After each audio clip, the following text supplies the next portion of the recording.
Welcome to the Own It Powercast, the place to be when you get serious about making big changes and accelerating growth in your life and in your relationships. Finally create the life you've always wanted, living life on your own terms. Learn how to take your fear and turn it into powerful choices that will create sustained change.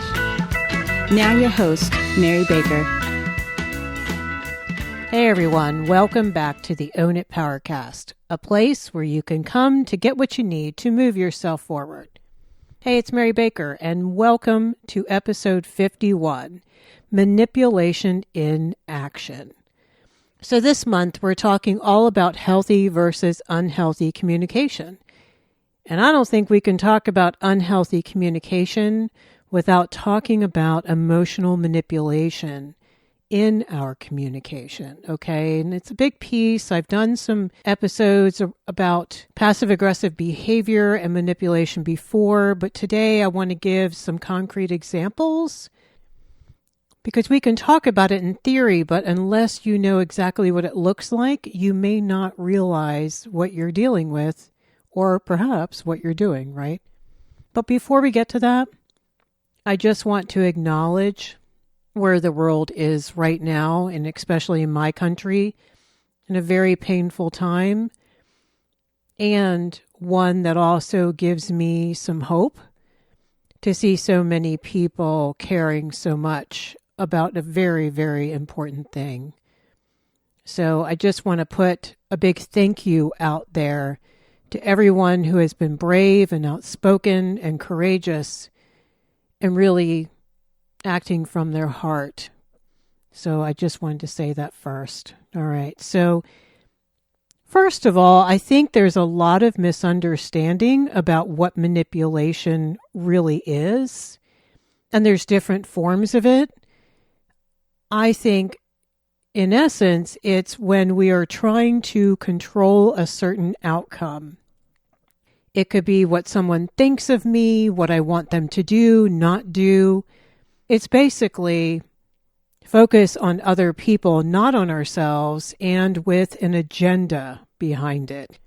And there's a continuum, like you've heard me say before, of manipulative behavior. On one end, we know it's all fear-based, right? That's why we try to control outcomes, is because we can't just let go and let be. So that's one end of the continuum where we don't set out to hurt others with it, right? We're just trying to survive. On the other end of that continuum, however, there can be malice. And there's a big difference. And the biggest difference, I think, is, and this is controversial, but I think the capacity to change when there's malice is a lot tougher and there's a lot more destructiveness there. And so the prognosis, I don't think, is as good as for folks who manipulate because they don't know what else to do yet, but then they can eventually own it and change it. Where there's malice, there's little care for others, almost like a display of a lack of conscience, and the prognosis isn't as good for change, I don't think, because there's a lack of empathy for self, usually because they've been so deeply injured or traumatized in the past, they've shut that down. And you've heard me say, that's an inside-out job, right? We can't show empathy for others, like real empathy, unless and until we do a lot of work on ourselves to where we can have and show empathy for ourselves. So there's the distinction there.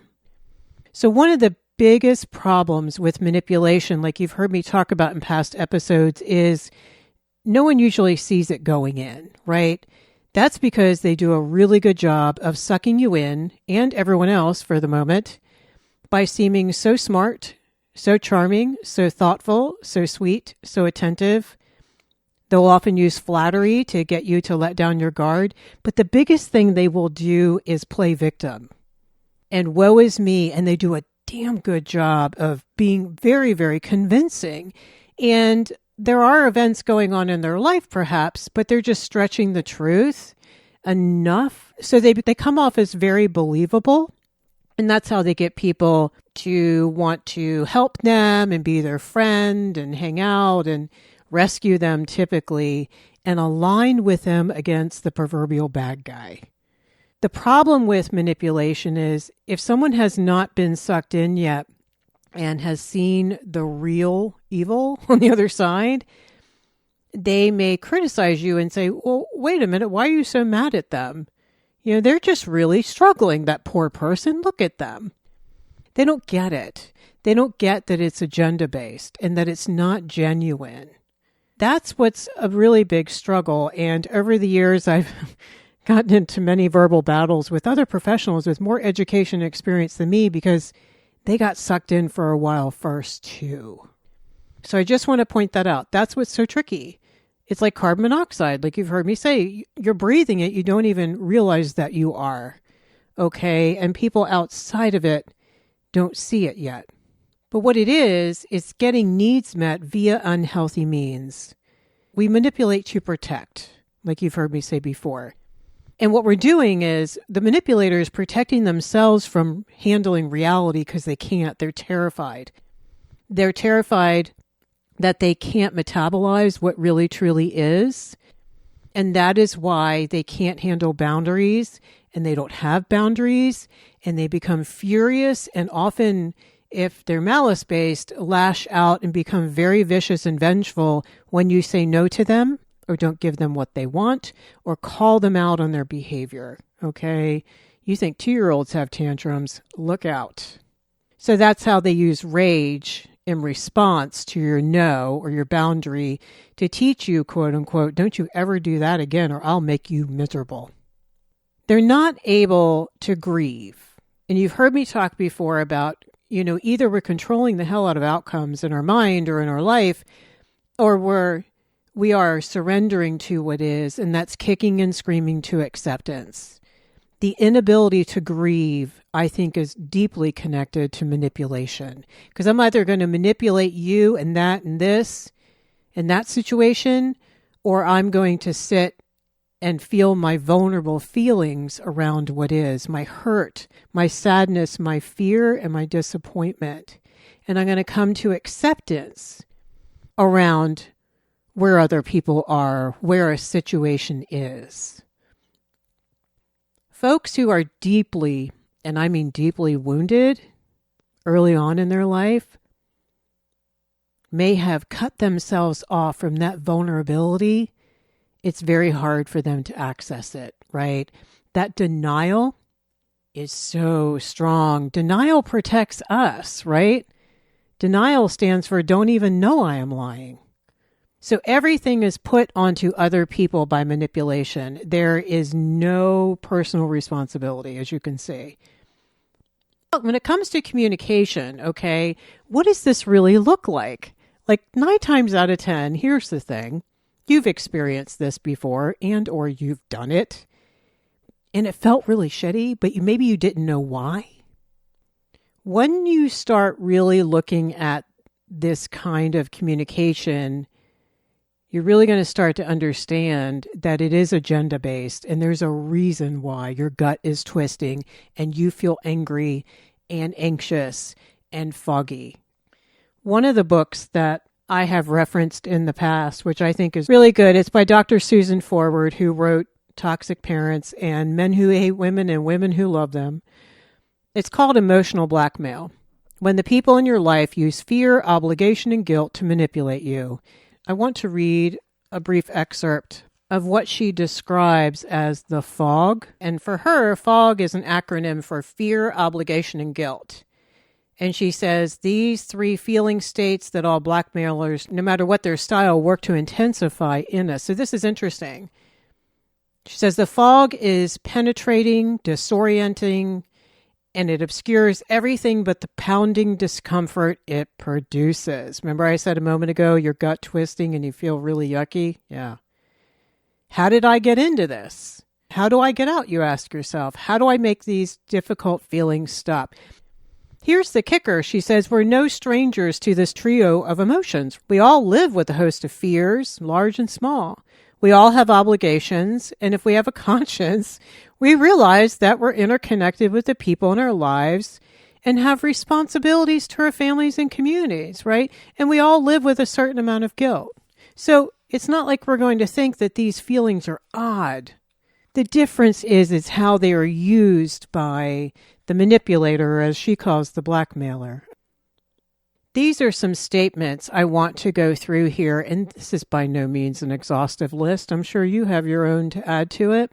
I just want to start talking about what does this really look like in action. Oh God, the classic one is, I thought you loved me. Now this is usually said to you in response to a boundary that you are setting with them, or maybe you're confronting them in a loving way about some bad behavior, right? You're really putting your foot down. I thought you loved me. So they use this horrible guilt. And here's what's happening.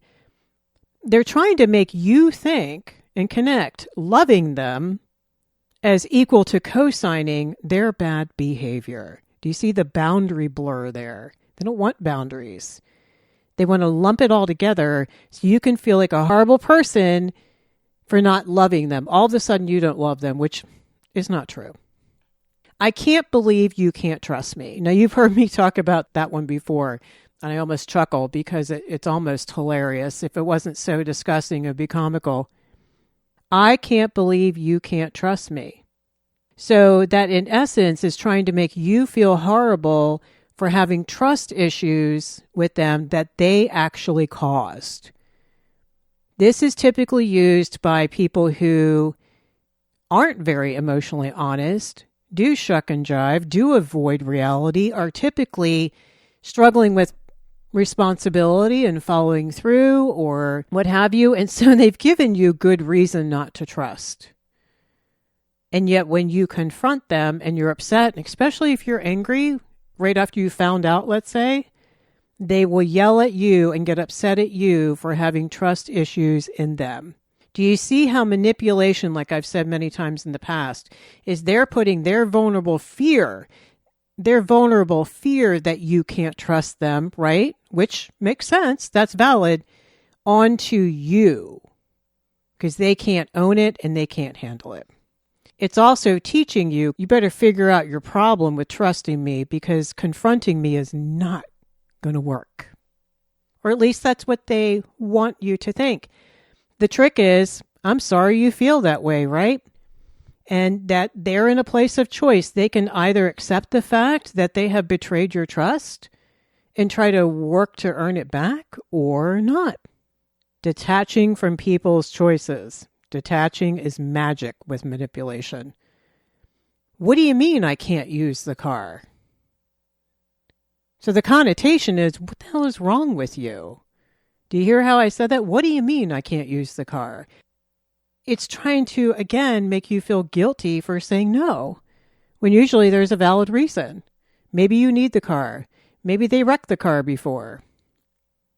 Maybe it's your teenager who is struggling with their grades or acted out. So putting it back on you, not okay. A response would be, I can understand you're upset, but no is no. Or you could, like Dr. Ford says in her book, put the question back on them. Remember, empathy is Teflon when we can remember to use it and say, so you don't really like the fact that I don't want you using the car right now. Put it back on them. Give it back. Give it back. Give it back.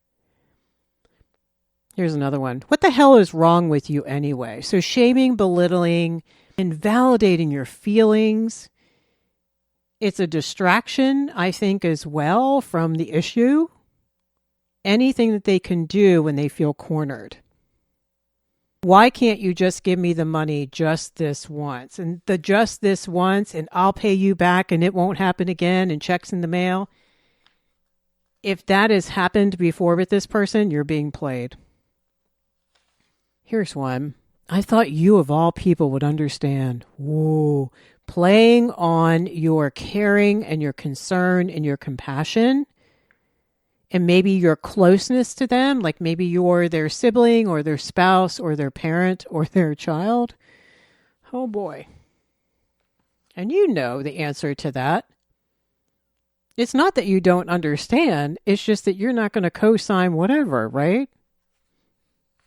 Here's some more examples out of the book. She says, a good daughter should spend time with her mother. Ooh. Now, see, again, like she alluded to earlier in the paragraph, yeah, we would want to spend time with our mom, right? I mean, it is good to nurture our relationships, but it should not be used as a weapon here. I work my ass off for this family, and the least you can do is be there when I get home. Wow. Here they made themselves the victim and shamed you for having any needs, right? Or any boundaries of your own. The least you can do. I stood by you when you were going out with that jerk and needed support. And all I'm asking now is that you loan me the $2,000. I'm your best friend. Come on. So she says they push far beyond the limits of a give and take relationship, letting us know that, like it or not, it's nothing less than our responsibility to do what they ask. So little kids manipulate and they have a tantrum when we tell them no, or they can't have ice cream, or they need to go to bed, or they can't hit their brother. And then hopefully, as parents, we don't give in. We don't give in early on in life. Then they learn, they bump up against that boundary and they have to accept it because the people in control are not going to change their mind. So therefore, the child learns, I guess I can't manipulate that outcome, can I? I have to accept the reality and choose from there. Do I want to not eat my dinner and not have dessert? Another way they can communicate is non-verbally, by rolling their eyes or looking away or looking up and making a face, doing the big sigh. It's just to make you feel slimy for asking for what you need, saying no, not rescuing them, not giving them what they want. It is so, especially when adults do this with each other, it is so emotionally immature.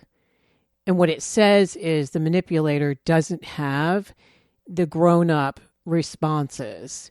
Like, I'm upset that you're confronting me right now and this is hard to hear. I need a timeout. I'll be right back.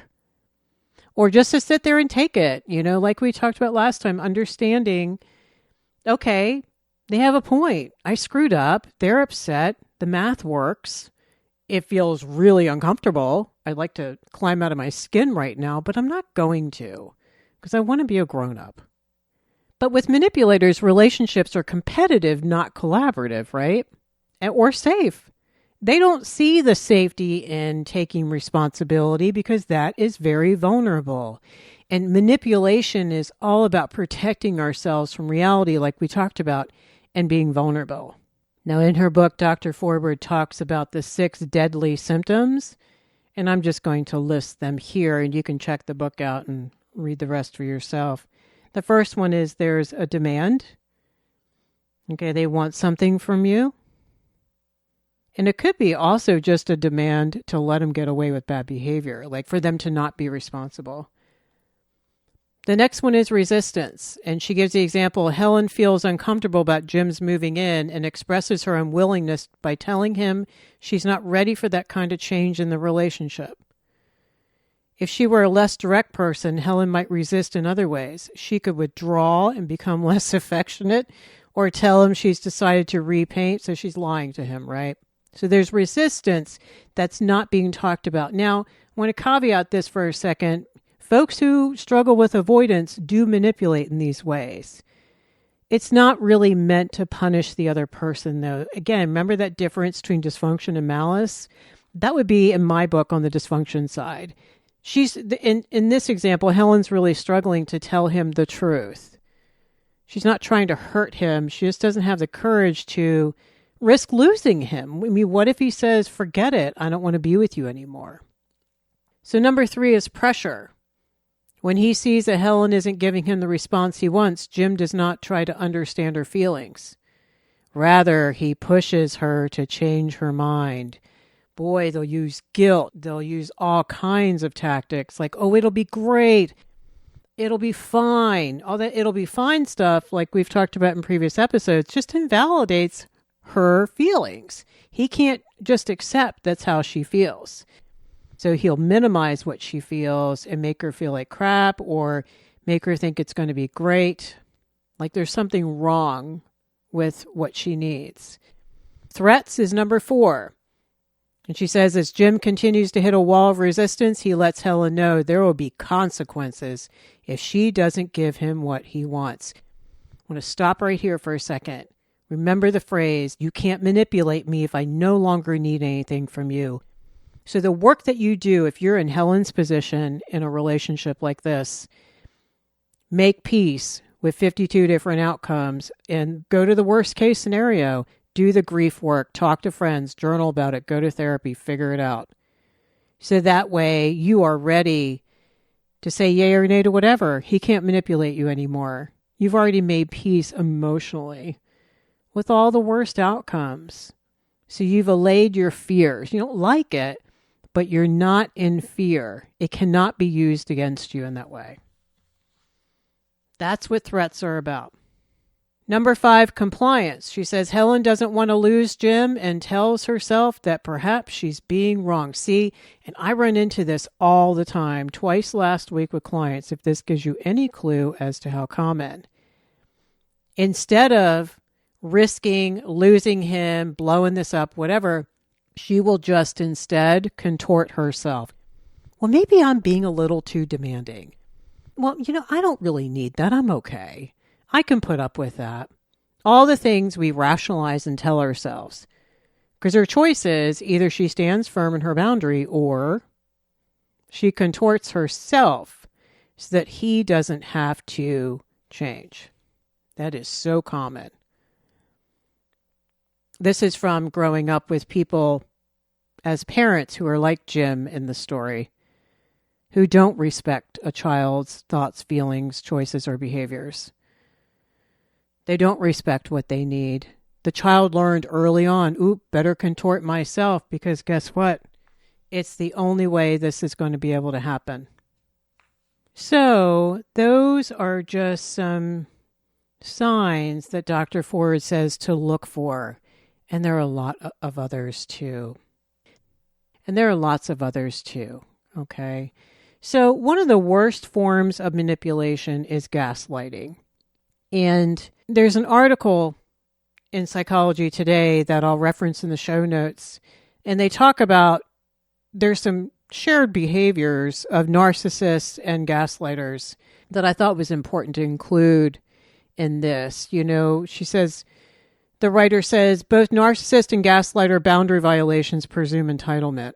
There's a narrow, egocentric orientation that oppresses and dehumanizes their victims. And I would add, they twist the truth. Here's the big thing. They twist the truth. They will often put words in your mouth. You will make a statement to them, and they will twist it and embellish it and hand it back to you, and it sounds horrible. They'll twist what you say to make it sound grandiose, and I think also make it sound really ridiculous. And what that does is that shames you and ridicules you and distracts you from what your boundary was. So they exaggerate and stretch the truth for drama and to have control.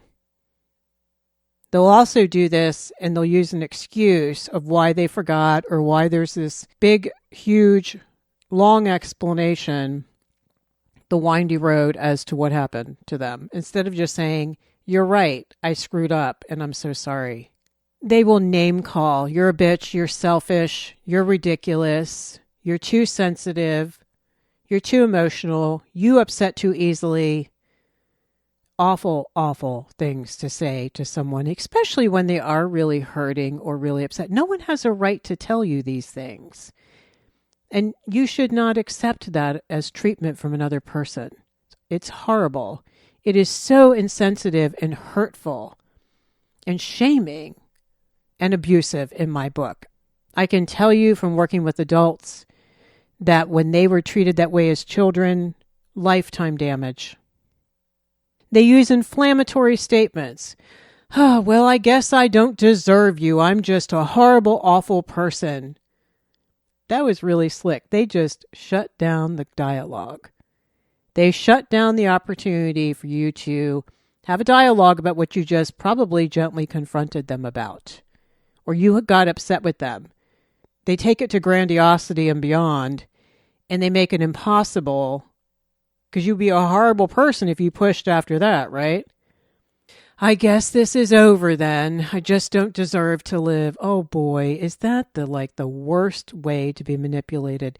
That one, guys, makes me angry as a clinician. That is the most vile form of manipulation. I'm going to kill myself and it's going to be your fault.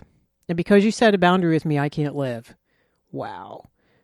What I tell people in that situation, pick up the phone, call who you need to call 911 if no family is available, and detach. And if they're really serious, let them spend 12 to 15 hours in an ER for a psych eval, because maybe they are serious and we don't want to have that on our conscience. If they're not, you can't manipulate and choose at the same time. Let them do that twice. At least they know they can't get one over on you. I'm a big believer in taking people's words at face value.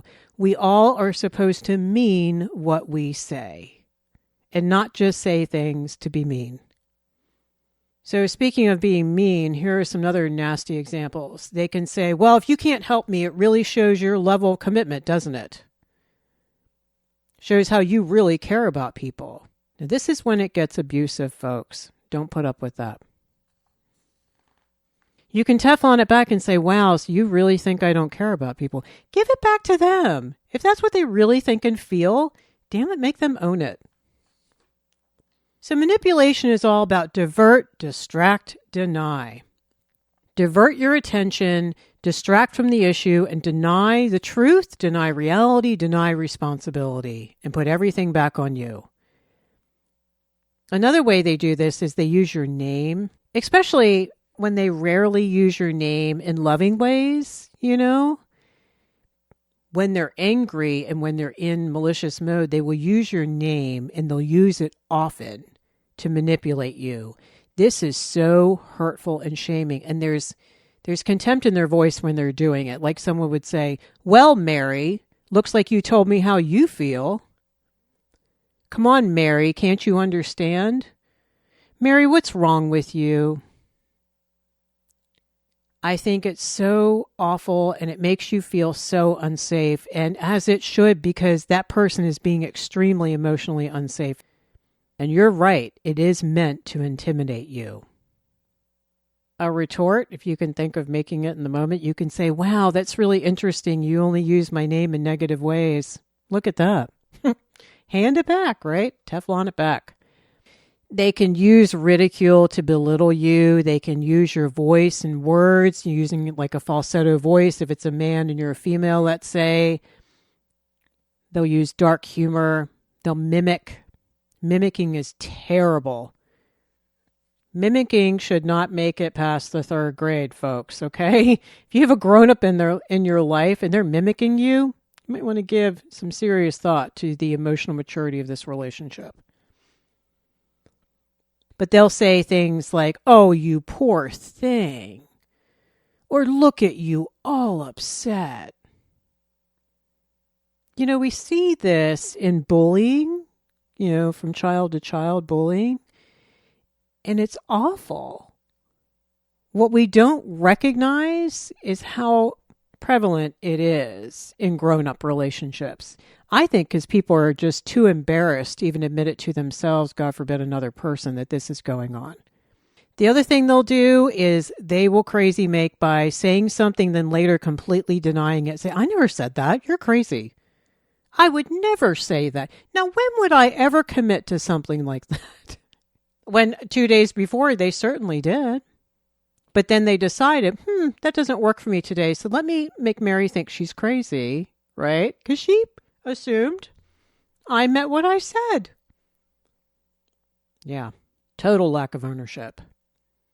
There are other ways they can focus on you by saying, you sure you want to do that? We've talked about that early on in some of the childhood episodes of how invalidating and shaming and abusive this can be.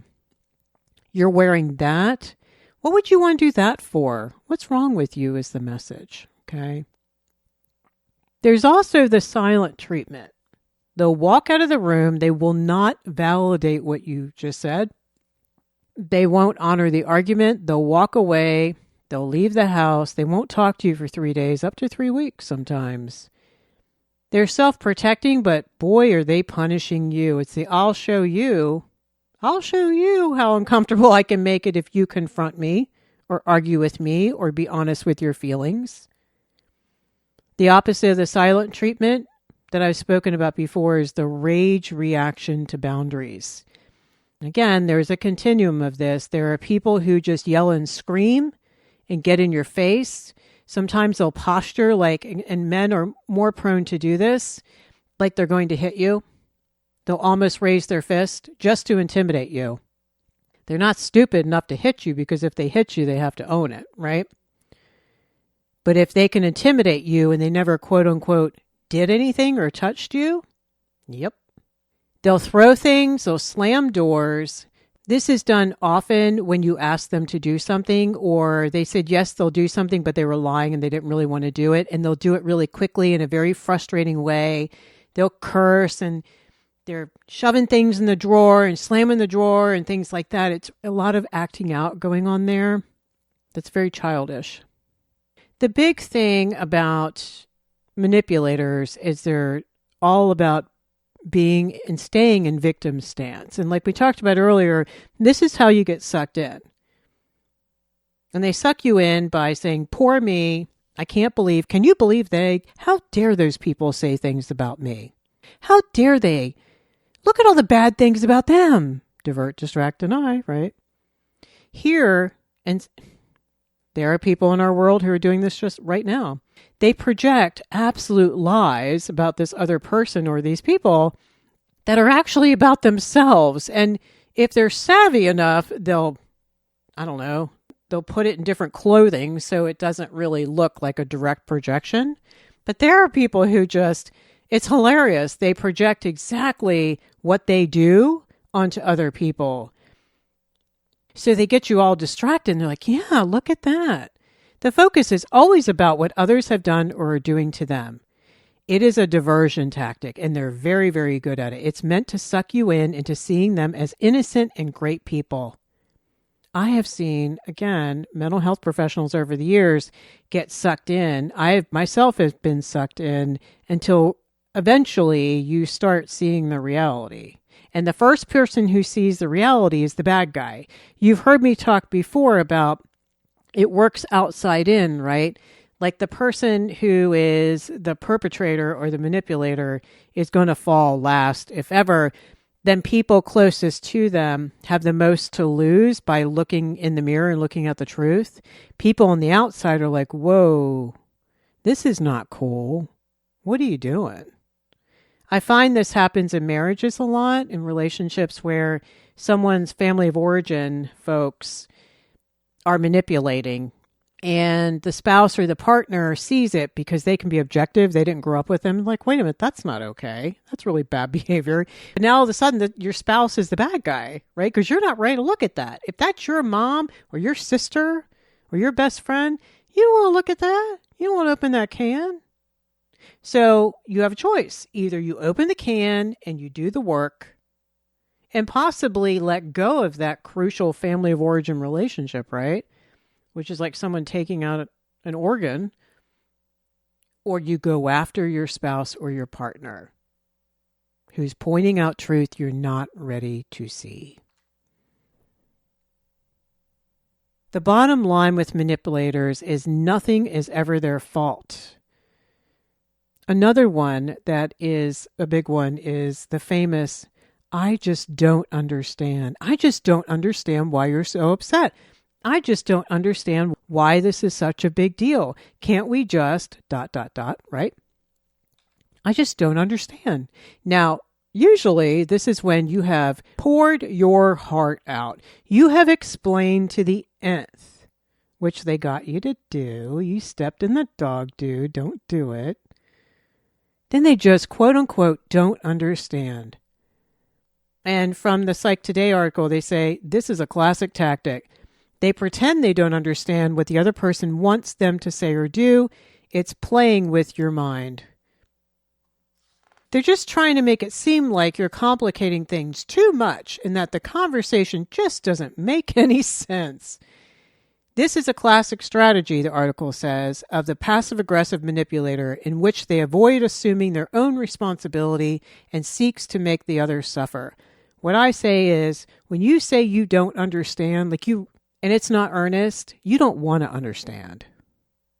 And so a retort back to that is, I have to accept that maybe you don't want to understand and hear what I'm saying, and I have to accept that. Boom. You just let go of the rope. What you don't want to do is fall into the trap, which you probably already have and will do again. Explain it again and again and again. Like Deepak Chopra says, if you were clear like the first time and you meant it and you said, hey, this is a BFD and I need you to hear me, and they chose not to hear you, that is on them. See the boundary work, guys, where we detach and we allow others to sit in it. You can lovingly say, I'm sorry, I'm not up to explaining that again. You could either hear me or not. So manipulation is about trying to control outcomes and to crazy make and to divert, distract, deny, move the walnut shells, rather than take responsibility for what they think, feel, do, and choose. There's victim stance, there's pitting and splitting like we talked about last week, where they suck you in and pit you against the other people and they don't own anything. But here's the big thing I also want to talk about next is, oops, what if you do some of this? What if you're listening today and you're like, oh shit, I do some of that? You probably do. I mean, I think the reality, again, that's why I use the distinction between dysfunction and malice, because if you grew up in less than a healthy family, they probably tended towards passive-aggressive behavior because they didn't know any better. And a lot of this communication, especially in my country, is like, it's normalized in society, or it used to be. I think it's getting better. That was how you talk to one another. I mean, my God, watch an old soap opera for 5 minutes, and you'll just see how disgusting it is. But here are some things you can do. First one is get gut level honest and loving with yourself. Okay? You know by now you've inherited some of this, and it's not all your fault. It was modeled for you and used on you, remember? And part of your work is to remember how that feels. Get empathy going. It's not your fault, but it is your responsibility to change it if you want to. And you can. That's the good thing. If you're in the dysfunction end of the continuum, yes, you can change this. Absolutely. Totally changeable. If you were that steeped in denial too, I don't think you would probably be able to admit this, So you're either listening today and yo, I do some of that. Or you're like, oh, I never do anything like that. So the good thing is if you can admit it, you're halfway there. The second thing you can do is work on what real feelings and fears might be underneath the manipulation. That you don't love me and I can't believe you're doing this and all that stuff we do. And let's look at these examples. I thought you loved me. If you say that to someone when you're desperate, what's underneath of that really is usually, I am so afraid to face the reality and the boundaries you are laying out right now, and I'm terrified to accept it. And I really don't know how yet. All I know is how to react. But if you can sit there, or maybe later you walk away and you're like, okay, what's really going on? Ooh, I'm scared. I don't want them to be angry with me. In the past, maybe growing up, when Dad was angry, he withdrew love, or he abused me, or he shamed me. Which is one of the biggest reasons why you react the way you do defensively like that. Because if you grew up in a home where that didn't happen, you probably wouldn't even be having this conversation. Third, get real about how you feel about you when you have to employ tactics. Own the agenda, own the agenda, own the agenda, and sit in the shit. The impulse will be to rationalize and make excuses when someone confronts you. Even if you have to go back. I tell clients this all the time. Try not to wait more than 3 days, but go back to the person and say, you know what, you were right. I screwed up. You had a right to be upset. I feel really bad about this. I already felt bad about it, but I got defensive. But I I'm totally responsible for what happened, and this is what I want to do to work on it. That's how we heal relationships, folks. So don't be freaked out if some of these things that you do came up today. They're changeable. Also, hopefully you have a better sense of what manipulation looks like. There are a million more examples that we couldn't get to today. Remember what I say is, if your gut is twisting, you just got slimed. Trust your gut. Trust how you feel. Notice that they don't take responsibility. Notice that there's a lack of vulnerability. And think about it that way. Work on your own vulnerability with safe people. Probably not with this person that we're describing today. They can't handle their own vulnerability, and they're not going to be able to handle yours. But other people can, and you can practice being emotionally honest and earnest and forthright and take more and more responsibility. That's what owning it is all about. All right. Well, thank you for joining me today. I hope you're healthy. I hope you can stay grounded and hold on to hope. Focus on the good in yourself and others, even as you're working on changing some not so good behaviors. Be sure to check out the show notes at www.ownitpowercast.com. I'll put the links in there to Dr. Forward's book and the article in Psychology Today, so you can check that out. And if you're not signed up to get the Tribe newsletter each Tuesday, you can also go to the same show notes and sign up there. And I only send a newsletter every Tuesday. And the cool thing is you can listen to the episodes there. You can get access to what's going on and any bonus downloads for the episodes. All right, so pay it forward. Keep focusing on you. And I'll see you next time.